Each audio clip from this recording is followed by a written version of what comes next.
hello viewers, welcome back to our channel. இன்னைக்கு நாம இந்த வீடியோல எதை பத்தி பார்க்க போறோம் அப்படினா இத பார்த்தாலே உங்களுக்கு தெரியும். இந்த பாக்ஸை தான் அன்பாக்ஸ் பண்ண போறோம்.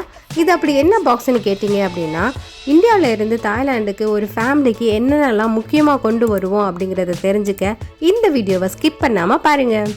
வாங்க வீடியோக்குள்ள போகலாம். ஃபர்ஸ்ட் பாக்ஸை அன்பாக்ஸ் பண்ணி என்னென்ன இருக்குன்னு பாத்துறலாம்.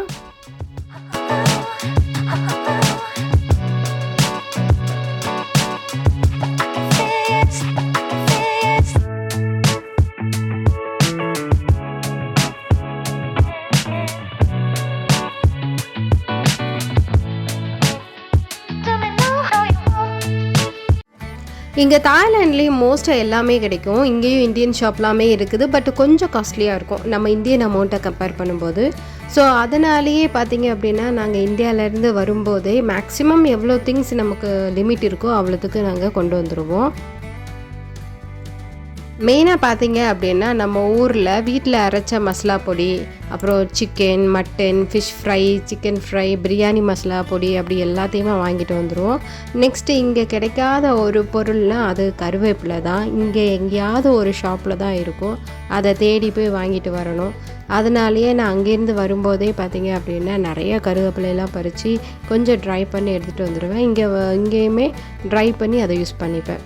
வீடியோவை ஸ்கிப் பண்ணாமல் கடைசி வரைக்கும் பாருங்கள். நான் என்னெல்லாம் இந்தியாவிலேருந்து அள்ளிட்டு வந்திருக்கேன்னு நீங்களே ஆச்சரியப்படுவீங்க. என்னப்பா இதெல்லாமா கொண்டு போவீங்க அப்படின்னு. வீடியோவை பார்த்துட்டு பிடிச்சிருந்தா சின்னதாக ஒரு லைக் பண்ணுங்கள் அண்ட் சப்ஸ்கிரைப் பண்ணிடுங்க.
என்ன ஃப்ரெண்ட்ஸ், வீடியோவை பார்த்தீங்களா?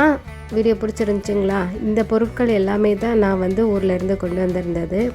ஸோ இதே மாதிரி இன்னொரு இன்ட்ரெஸ்டிங்கான வீடியோவில் சந்திக்கிறேன். until then bye from Meena Tamil views. Thanks for வாட்சிங் திஸ் வீடியோ. இந்த வீடியோ பிடிச்சிருந்தா கண்டிப்பாக மறக்காமல் லைக் பண்ணிடுங்க, ஷேர் பண்ணிடுங்க, கமெண்ட் பண்ணிடுங்க அண்ட் சப்ஸ்கிரைப் பண்ண மறந்துடாதீங்க.